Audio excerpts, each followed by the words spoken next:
ಚಿಕ್ಕಮಗಳೂರು ತಾಲೂಕು ಆಲ್ದೂರು ಹೋಬಳಿ ಕೆಳಗೂರು ಗ್ರಾಮ ಪಂಚಾಯಿತಿ ವ್ಯಾಪ್ತಿಯ ಹಾಂದಿ ಗ್ರಾಮದ ಸರ್ವೆ ನಂಬರ್ 169ರಲ್ಲಿ 6 ಎಕರೆ ಜಾಗವಿದ್ದು, ಸದರಿ ಸರ್ವೆ ನಂಬರಿನ ಜಾಗದಲ್ಲಿ 2 ಎಕರೆ ಜಮೀನು ಎಕೆ ಕಾಲೋನಿ ಜಾಗವೆಂದು 1952-53ರಲ್ಲಿ ಮಂಜೂರಾತಿ ಮಾಡಿದ್ದು, ಈ ಜಾಗದಲ್ಲಿ ಸುಮಾರು 40 ಕುಟುಂಬಗಳು ಮನೆ ನಿರ್ಮಿಸಿಕೊಂಡು ವಾಸಿಸುತ್ತಿದ್ದು, ಇದುವರೆಗೂ ಇಲ್ಲಿರುವ ಮನೆಗಳಿಗೆ ಹಕ್ಕುಪತ್ರ ನೀಡಿಲ್ಲ.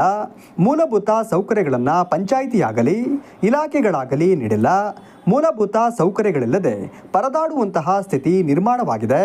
ಆದಷ್ಟು ಬೇಗ ಈ ಎಲ್ಲ ಸಮಸ್ಯೆಗಳನ್ನು ಬಗೆಹರಿಸಬೇಕು ಎಂದು ಒತ್ತಾಯಿಸಿ ಹಾಂದಿ ಗ್ರಾಮಸ್ಥರು ಜಿಲ್ಲಾಧಿಕಾರಿ ಕಚೇರಿಗೆ ತೆರಳಿ ಅಪರ ಜಿಲ್ಲಾಧಿಕಾರಿ ನಾರಾಯಣ ರೆಡ್ಡಿ ಕನಕರೆಡ್ಡಿ ಅವರಿಗೆ ಮನವಿ ಸಲ್ಲಿಸಿದರು.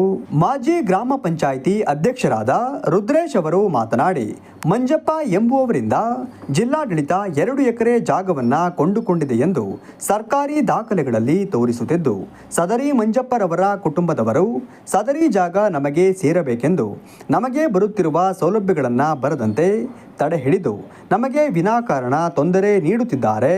ನಾವು ಕೂಲಿ ಕೆಲಸ ಮಾಡಿಕೊಂಡು ಜೀವನ ಸಾಗಿಸುತ್ತಿದ್ದು, ಇವರಿಂದ ಈ ರೀತಿ ದೌರ್ಜನ್ಯವಾಗುತ್ತಿರುವುದರಿಂದ ತಡೆ ಹಿಡಿದು ನಮಗೆ ಮಂಜೂರಾಗಿರುವ 2 ಎಕರೆ ಜಾಗವನ್ನು ಗುರುತುಪಡಿಸಿ ಉಳಿದಿರುವ ಜಾಗವನ್ನು ಮಕ್ಕಳ ಆಟದ ಮೈದಾನ, ಸಮುದಾಯ ಭವನ, ಅಂಗನವಾಡಿ ಕೇಂದ್ರ ಇನ್ನಿತರೆ ಮೂಲಭೂತ ಸೌಲಭ್ಯಕ್ಕಾಗಿ ಕಾಯ್ದಿರಿಸಿ ಯಾರಿಗೂ ನಿವೇಶನಗಳನ್ನು ಹಂಚಿಕೆ ಮಾಡಬಾರದೆಂದು ಒತ್ತಾಯಿಸಿದ್ದಾರೆ. ನಾವು ಎಲ್ಲ ಇವತ್ತಿನ ಮೇಡ್ಲಂದಿ ಗ್ರಾಮಸ್ಥರು ಜಿಲ್ಲಾಡಳಿತಕ್ಕೆ ಮನವಿ ಸಲ್ಲಿಸೋಣ ಬಂದಿದ್ದೀವಿ. ತಹಸೀಲ್ದಾರ್ಗೂ ತಲುಪಿಸಾಗಿದೆ ಈ ವಿಚಾರದಲ್ಲಿ. ಏನಂದರೆ, ನಾವು 169ನೇ ಸರ್ವೆ ನಂಬರಲ್ಲಿ ನಮಗೆ ಸರ್ಕಾರ ಹಿಂದೆ ನಿಗದಿ ಮಾಡಿದಂತಹ ಏನು 52-53ರಲ್ಲಿ ನಿಗದಿ ಮಾಡಿಕೊಟ್ಟಂಥ 2 ಎಕರೆ ಜಾಗನ ನಮಗೆ ಮಂಜೂರು ಮಾಡಿಕೊಡ್ಬೇಕು. ಅಂದರೆ ಸರ್ಕಾರ ಹ್ಯಾಂಡ್ ಓವರ್ ಇದೆ, ಅದು ಸರ್ಕಾರ ದಾಖಲಾತಿಗಳೇ ತೋರಿಸ್ತಿದೆ.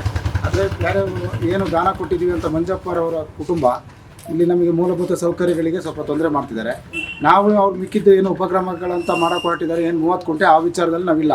ಗ್ರಾಮಸ್ಥರು ನಮ್ಗೆ ಏನು 2 ಎಕರೆ ಅಂತ ಗುರುತು ಮಾಡಿದೆ, ಏನು 2 ಎಕರೆ ಇಲ್ಲಿಗೆ ಬನ್ನಿ, ಏನು 2 ಎಕರೆ ಗುರುತಾಗಿದೆ ಅದನ್ನು ನಮಗೆ ಸರ್ಕಾರದ ಮಟ್ಟದಲ್ಲಿ ನಮಗೆ ಗುರುತು ಮಾಡಿಕೊಟ್ಟು ಆ 2 ಎಕರೆಯಲ್ಲಿ ಏನು ಸರ್ಕಾರಿ ಜಾಗ ಉಳಿಯಿತು ಅದರಲ್ಲಿ ಸರ್ಕಾರಿ ಕಾರ್ಯಕ್ರಮಗಳು, ಅಂಗನವಾಡಿ, ಸಮುದಾಯ ಭವನ ಇಂಥ ಜಾಗಗಳಿಗೆ ಮಾತ್ರ ನಿಗದಿ ಮಾಡಬೇಕು. ಈಗಿರೋಂಥ ಮನೆಗಳಿಗೆ ಮಾತ್ರ ಹಕ್ಕುಪತ್ರ ಕೊಡಬೇಕು. ಮತ್ತು ಮುಂದೆ ಜಾಗ ಅಕಸ್ಮಾತ್ ನಮಗೆ ಹೆಚ್ಚುವರಿ ಜಾಗ ಸಿಕ್ತು ಅಂದರೆ ಅದು ಸರ್ಕಾರ ಹ್ಯಾಂಡ್ ಓವರಲ್ಲೇ ಇರಬೇಕು. ಯಾರಿಗೂ ಹೆಚ್ಚುವರಿಯಾಗಿ ಜಾಗಗಳಿಗೆ ಮಂಜೂರು ಮಾಡ್ಕೊಳ್ಬಾರ್ದು, ಈ ಸ್ವತ್ತು ಮಾಡ್ಕೊಳ್ಬಾರ್ದು, ನಿವೇಶನಗಳನ್ನು ಕೊಡಬಾರ್ದು. ಯಾರಿಗೂ ಸರ್ಕಾರಿ ಕಾರ್ಯಕ್ರಮಗಳಿಗೆ ಮಾಡ್ಕೊಳ್ಬೇಕು. ಮನವಿ ಸಲ್ಲಿಸುವ ಸಂದರ್ಭದಲ್ಲಿ ಮಂಜುನಾಥ್, ಶ್ರೀಧರ್, ವಸಂತ್, ಲಕ್ಷ್ಮಣ್, ರಾಧಾ, ರಮೇಶ್ ಹಾಗೂ ಗ್ರಾಮಸ್ಥರು ಉಪಸ್ಥಿತರಿದ್ದರು.